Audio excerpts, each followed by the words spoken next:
Ladies and gentlemen, my name is Ray Benarty and welcome to the final episode of The Ethics of YouTube. I'm happy to be done with this series and I hope you've all been enjoying it.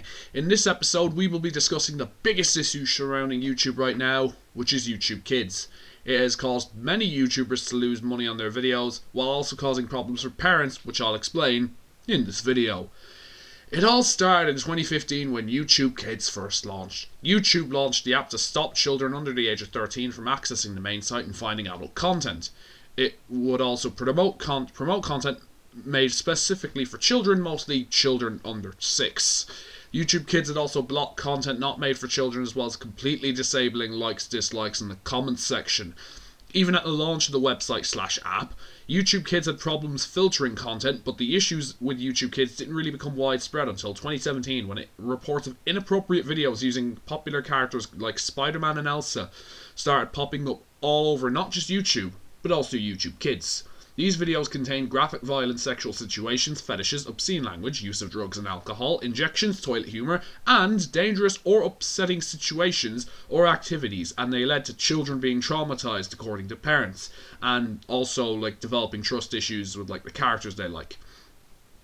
These videos would often include nonsensical titles designed to attract the YouTube algorithm and drive kids to watch the videos to make as much money as possible. There were also videos featuring child abuse from channels such as Toy Freaks and Family of 5 that were spotted and removed around the same time. These videos featuring popular characters were obviously unofficial, but the babies who watch YouTube Kids, they wouldn't know that. These videos were eventually dealt with and they're now no longer an issue on YouTube most of the time. They sometimes still pop up here and there, but they're not as bad as they used to be. Not long after Elsagate came the Momo challenge, which told kids to harm themselves, and it led to a few children actually killing themselves. It got so bad that the PSNI had to tell parents to watch out for Momo, and the warning spread worldwide.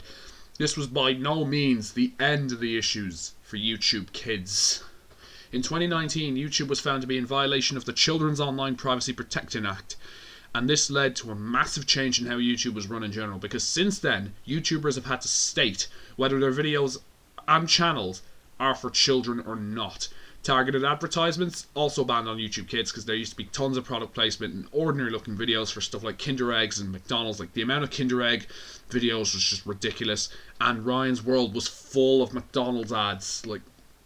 And the major thing what happened was, both of these things happened is because there were complaints filed by the FTC and Truth in Advertising to YouTube because of not disclosing sponsored videos like channels like Ryan's World, which has sponsorships with McDonald's. And if you're found to have mislabeled your video or channel, you can get a fine of over $40,000. To this day, YouTube Kids has a massive problem around filtering content, including labeling most animation as being for children, which, if you know your animation, you know how wrong that really is, because of shows like South Park and Family Guy, and actually also a lot of anime, to be completely honest. This kind of thing has happened where adult animated content has been labeled for kids. There have also been several channels that have blown up and become the biggest across the whole YouTube thanks to YouTube Kids, such as Ryan's World, which I mentioned earlier, Pink Fong, and Coco Melon. These channels are loved by toddlers but hated by most other people because of them using product placements, as I mentioned earlier, pandering the kids to get subscribers, and becoming extremely obnoxious. They've all become so big they've made media outside of the worlds of YouTube and YouTube Kids.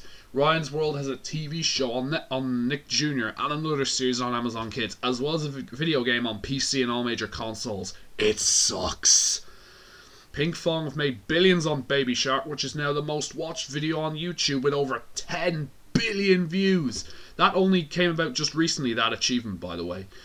Baby Shark also has its own TV show, stage musicals, appeared in movies, video games, TV shows, it has a serial, and it's been used by detention officers to torture prisoners. Isn't that wonderful? Coco Melon, second biggest channel on YouTube in terms of subscribers and views. It's also on Netflix, Roku, Hulu, and on TV. It's on Universal Kids if you're living in the US, and Cartoonito in the UK and Ireland.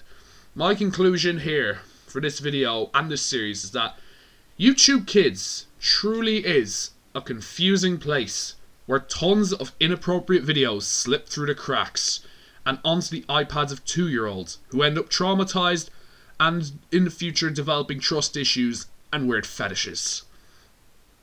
So, before I finish this video and this series, I'd really like you all to hit the like button, subscribe button, share button, notification bell so you always know when I upload a brand new video. Comment in the comment section down below, let me know what you thought of the video. Don't forget to follow me on Twitch and Instagram, and if you want to play games with me, send me a friend request on Steam. The finale of my Let's Play The Simpsons Hit and Run will be up on Friday. Thank you all so much for watching The Ethics of YouTube. I hope to see you all again soon, but I'm going to be taking a break, so this will be the last time you see me for a while.